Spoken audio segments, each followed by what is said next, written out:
ভার্সিটির ফ্রি মিক্সরে অভ্যস্ত নারীকে বিবাহ করলে, মেয়েকে বিবাহ করলে, আর যাই হোক না কেন, তোমার সন্তানের জন্য তুমি আদর্শ মা এনে দিতে পারবে না। কথাটা 100% খাঁটি।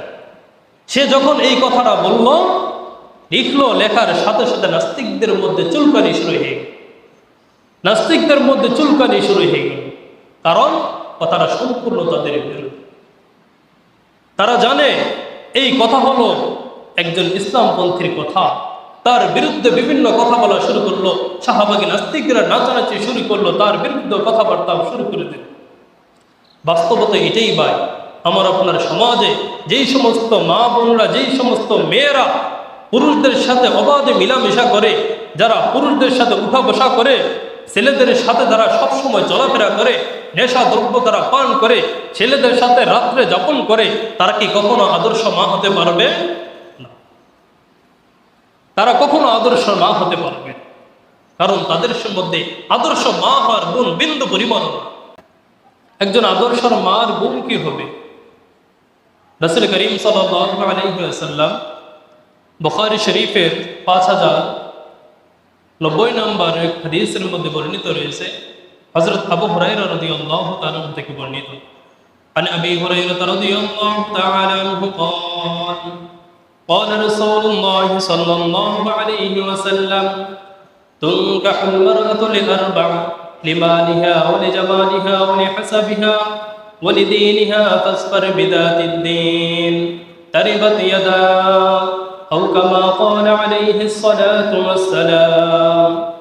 এই হাদিসের মধ্যে রাসূল করিম সাল্লাল্লাহু আলাইহি ওয়াসাল্লাম আদর্শ মা কেমন হবে, কেমন মেয়ে আমি আর আপনি আমার জীবন সঙ্গী বানাবো, আমার ছেলের পুত্রবধূ বানাবো, রাসূল বলেন তুনকাহুল মারআতু লিআরবা'a, তোমরা একজন মেয়েকে বিবাহ করার ক্ষেত্রে 4টা গুণ দেখে বিবাহ করো। 4টা গুণ দেখে বিবাহ করো। কয়টা গুণ ভাই? 4টা গুণ। তুনকাহুল মারআতু লিআরবা'a, তোমরা একজন মেয়েকে বিবাহ করার ক্ষেত্রে 4টা গুণ দেখে বিবাহ করো। 1 নম্বর হলো লিমালিহা, তার ধন সম্পদ আছে কিনা। মেয়ের ধন সম্পদ আছে কিনা এই জিনিসটা দেখে তোমরা বিবাহ করো। বলি হাসাবিহা, তার বংশটা কেমন, মেয়ের বংশটা যাচাই বাছাই করে বিবাহ করো। সে কোন বংশের মেয়ে, তার বংশটা কেমন, তার বংশ মর্যাদা কেমন, তার বংশটা কি ভালো নাকি তার বংশটা খারাপ, এই জিনিসটা যাচাই বাছাই করে একটা মেয়েকে বিবাহ করো। তৃতীয় হলো বলি জামালিহা, তার সৌন্দর্যতা দেখে, একটা মেয়ের সৌন্দর্যতা দেখে তাকে বিবাহ। চতুর্থ হলো বলি দীনিহা, তার দিনদারিত্ব দেখে। বলি দীনিহা, তার দিনদারিত্ব দেখে, একটা মেয়ের দিনদারিত্ব দেখে, তার মধ্যে দিনদারিত্ব কেমন আছে, তার মধ্যে দিন আছে কেমন, সে কি পর্দাশীলা কিনা, সে কি বেগানা কিনা, এই জিনিসটা যাচাই করে আনো। সে দিনের বুঝ তার মধ্যে কতটুকু আছে, দিনের সমাজ তার মধ্যে কতগুলো আছে, বাকি 3টা তার মধ্যে থাক আর না থাক, এই তার মধ্যে দিন আছে কিনা এই জিনিসটা ভালোভাবে যাচাই করে। ফাসফার বিদাতিদ দ্বীন তারিবাত ইয়াদা, 4টা জিনিসের মধ্যে তোমার দিনকে প্রাধান্য দিবে।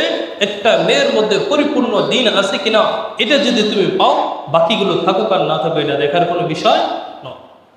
ফাসফার বিদাতিদ দ্বীন তারিবাত ইয়াদা, যে তুমি যদি দিনকে প্রাধান্য দাও, আর যদি তুমি দিনকে প্রাধান্য না দাও, তাহলে তারিবাত ইয়াদা, তোমার ধ্বংস হয়ে যাবে। রাসূল বলেন তোমার ধ্বংস হয়ে যাবে। তাহলে সবচাইতে প্রাধান্য আমি আর আপনি কোন জিনিসটাকে দেব ভাই? মেয়ের মধ্যে দিনদারিত্ব আছে কিনা। মুসলিম শরীফের আরেকটি হাদিসের মধ্যে আল্লাহ তাআলার হাবিব বলেন, عن عبد الله بن عمرو رضي الله تعالى عنه قال قال رسول الله صلى الله عليه وسلم الدنيا كلها متاع وخير المتاع المرأة الصالحة। রাসূল বলেন তোমরা এই যে দুনিয়াটাকে দেখতেছো, সমগ্র দুনিয়াটা হলো একটা উপভোগের একটা স্থান। সমগ্র দুনিয়াটা হলো উপভোগের একটা স্থান।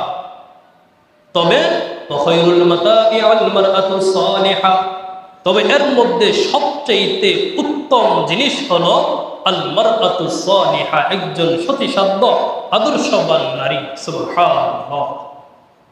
সমস্ত দুনিয়া একদিকে, একজন আদর্শবান নারী, একজন আদর্শশীলা নারী একজন আদর্শ মা কি ভাই একদিকে।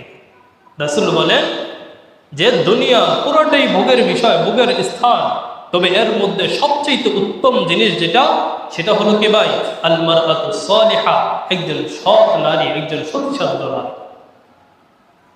তিরমিজি শরীফের 3095 নম্বর হাদিসের মধ্যে হযরত সাওবান রাদিয়াল্লাহু তাআলা থেকে একটি হাদিস বর্ণিত।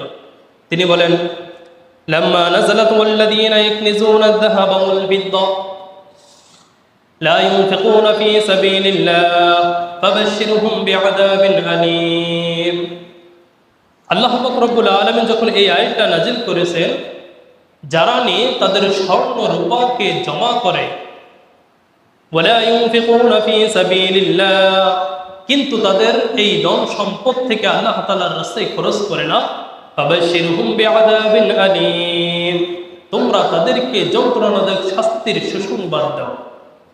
এই আয়াতটা যখন আল্লাহ তাআলা নাজিল করেন, قال كنا مع النبي صلى الله عليه وسلم في بعض أسفاره, সাওবান রাদিয়াল্লাহু তাআলা বলেন, আমরা রাসূলের সাথে এক সফরের মধ্যে ছিলাম, কোন এক সফরের মধ্যে ছিলাম। فقال بعض أصحابه, তখন রাসূলের কতিপয় সাহাবী রাসূলকে বললেন, ইয়া রাসূলুল্লাহ, উনজিলাত ফি যাহাবি ওয়াল ফিদ্দাতি, আল্লাহ তাআলা তো স্বর্ণ রূপার ক্ষেত্রে আয়াত নাজিল করেছেন, স্বর্ণ রূপা জমা না করে আল্লাহ তাআলার রাস্তায় খরচ করার ক্ষেত্রে আয়াত নাজিল করেছেন। লাউ আলিমনা আইয়ুল মালি খায়রুন, যদি আমরা জানতে পারতাম সবচেয়ে উত্তম সম্পদ কোনটা, সবচেয়ে উত্তম সম্পদ কোনটা, সেই জিনিসটা যদি আমরা জানতে পারতাম, ফানাত্তাখিদাহু, আমরা সেটাকে ধরে রাখতাম, সেটাকে জমা করতাম। আল্লাহ তাআলা আয়াত নাজিল করেছেন স্বর্ণ রূপা জমা করার ক্ষেত্রে, যারা স্বর্ণ রূপা জমা করে কিন্তু আল্লাহ তাআলার রাস্তায় খরচ করে না, তাদের জন্য জাহান্নামের সুসংবাদ। এই আয়াত তো আল্লাহ তাআলা নাজিল করছেন। এখন উত্তম জিনিস কোনটা, উত্তম সম্পদ কোনটা, সেটা তো আমরা জানি না। ইয়া রাসূলুল্লাহ, সবচেয়ে উত্তম জিনিস কোনটা সেটা যদি আপনি আমাদেরকে বলে দিতেন, তাহলে আমরা সেই জিনিসটাকেই গ্রহণ করতাম। প্রশ্নটা বুঝতে পারছি ভাই? রাসূলের কাছে সাহাবায়ে কেরাম প্রশ্ন করেন, তখন আল্লাহ তাআলার হাবিব তাদেরকে উত্তরে তিনটি উত্তম জিনিসের কথা বললেন। কয়টি ভাই? তিনটি। আল্লাহ তাআলার হাবিব বলেন তিনটি হলো সবচেয়ে উত্তম জিনিস। এক নম্বর হলো লিসানুন যাকিরুন, ওই জিহ্বা যেটা সর্বদা আল্লাহ পাক রব্বুল আলামিনের জিকিরের মধ্যে ব্যস্ত থাকে। সুবহানাল্লাহ। লিসানুন যাকিরুন, ওই জিহ্বা, ওই জবান যেটা সর্বদা কার জিকিরে ব্যস্ত থাকে ভাই? আল্লাহ পাক রব্বুল আলামিনের জিকিরে ব্যস্ত থাকে। দ্বিতীয়টা কি? ওয়া কলবুন শাকিরুন, দ্বিতীয়টা হলো ওয়া কলবুন শাকিরুন, কৃতজ্ঞ অন্তর, যেটা আল্লাহ পাক রব্বুল আলামিনের নিয়ামত পেয়ে শুকরিয়া আদায় করে অল্প তুষ্টি হয়, আল্লাহ পাক রব্বুল আলামিনের পক্ষ থেকে যা ফয়সালা হয় সেটার উপরে সে আলহামদুলিল্লাহ বলে, খাবার খাওয়ার শুরুতে আলহামদুলিল্লাহ বলে, খাবার খাওয়ার পরও আল্লাহ তাআলা রিজিক বক্ষণ করে আলহামদুলিল্লাহ বলে। যেই হালতে রয়েছে সেই হালতে সর্বদা সে আল্লাহ তাআলার কৃতজ্ঞতা করে, আল্লাহ তাআলার শুকরিয়া আদায় করে। দ্বিতীয় বিষয় হলো কি? ওয়া কলবুন শাকিরুন, কৃতজ্ঞ অন্তর। তৃতীয় নম্বরকে রাসূল করিম সাল্লাল্লাহু আলাইহি ওয়াসাল্লাম বলেন, ওয়া যাওজাতুন মুমিনাতুন তুঈনুহু আলা ঈমানিহি, তৃতীয় হলো ওয়া যাওজাতুন মুমিনাতুন, একজন ঈমানদার নারী, একজন ঈমানদার নারী যে কি করে? তুঈনুহু আলা ঈমানিহি, যে তার স্বামীকে দ্বীনের উপর থাকার সাহায্য করে। সুবহানাল্লাহ। তৃতীয় ক্ষেত্রে রাসূল বললেন একজন ঈমানদার নারী, একজন সতীসাধ্য নারী যে তার স্বামীকে ঈমানের উপর থাকার ক্ষেত্রে, দ্বীনী কাজ করার ক্ষেত্রে তাকে সর্বদা সাহায্য করে, সাপোর্ট করে। এই তিনটাই হলো সম্পদ। তোমরা যদি জমা করতে চাও তাহলে এই তিনটা জিনিসকেই তোমরা আঁকড়ে ধরে জমা করো। তাহলে সন্তানের একটা হক কি ভাই? আমি আর আপনি সন্তানের জন্য একজন আদর্শ মা, সতীসাধ্য নারীকে ব্যবস্থা করে। ওই বাংলাদেশের একজন খেলোয়াড় বলেছিল না যে ভার্সিটির প্রিমিক্সনে অভ্যস্ত নারীকে বিবাহ করলে আর যাই হোক না কেন, তুমি তোমার সন্তানের জন্য একজন আদর্শ নারী আনতে পারবে, আদর্শ মা দিতে পারবে না। ঠিক কিনা ভাই?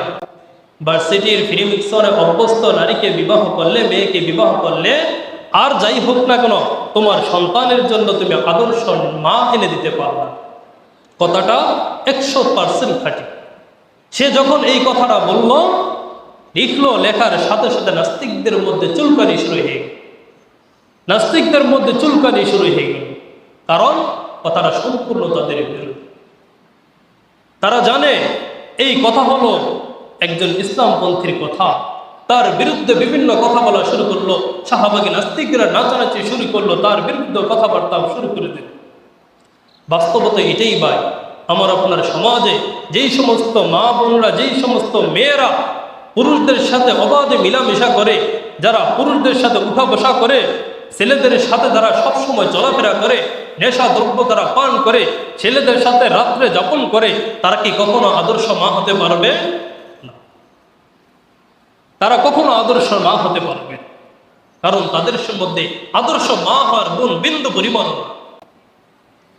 আজকে তো আমি আর একটু মনে করি, একটা সেলিব্রিটি নারী আনতে পারলে, ফেসবুক বা টিকটকার একটা নারী যদি ছেলের বউ করতে পারি, তাহলে আমার ছেলে কামিয়াব, টাকা পয়সার কোনো কমতে হবে না।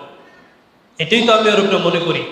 বাস্তবিক এই সমস্ত নারীগুলোর মধ্যে দিন বলতে কোনো কিছু আছে ভাই? আজকে আমি আর আপনার যারা যুবকরা আছি, যুবকরা এই সমস্ত নারীদের প্রতি আমি আর আপনার আসক্ত। আমরা মনে করি এর মধ্যেই সব কিছু রয়েছে। না, এর মধ্যে বিন্দু পরিমাণও কোনো কিছু নাই।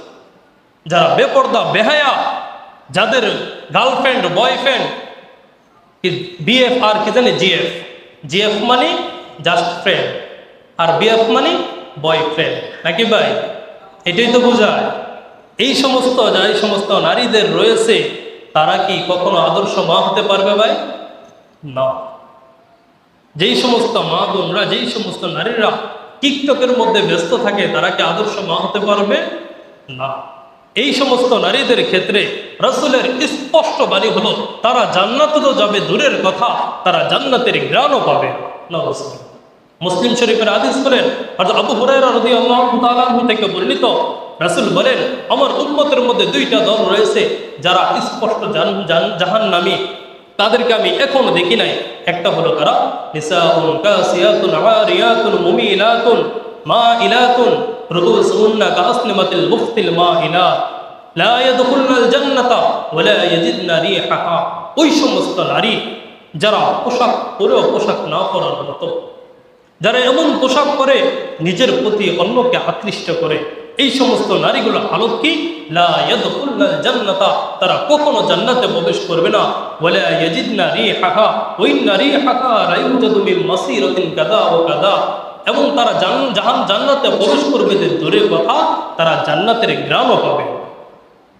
এই সমস্ত নারীগুলো জান্নাতের ঘ্রাণও পাবে না। অথচ জান্নাতের ঘ্রাণ কত দূর থেকে পাওয়া যায়? মুফাসসিরিনে কেরাম এই হাদিসের ব্যাখ্যায় বলেন যে 500 বছরের দূরত্ব থেকে জান্নাতের ঘ্রাণ পাওয়া যায়। সুবহানাল্লাহ। তাহলে এই সমস্ত নারীদেরকে যদি আমার আপনার ছেলের বউ করি, আমি যদি নিজের বউ করি, তাহলে কি আমার আপনার সন্তানকে আদর্শ মা দিতে পারলাম ভাই? আদর্শ মা দিতে পারলাম। আদর্শ মা পিতা মাতার উপর 1 নম্বর হক হলো আমার আপনার সন্তানের জন্য একজন আদর্শ মা যাচাই করা, একজন আদর্শ মা এনে। আল্লাহ পাক রব্বুল আলামিন আমাদের সবাইকে আমার আপনার সন্তানের জন্য আদর্শ মা এনে দেওয়ার তৌফিক দান করুন। সকল বলে আমিন।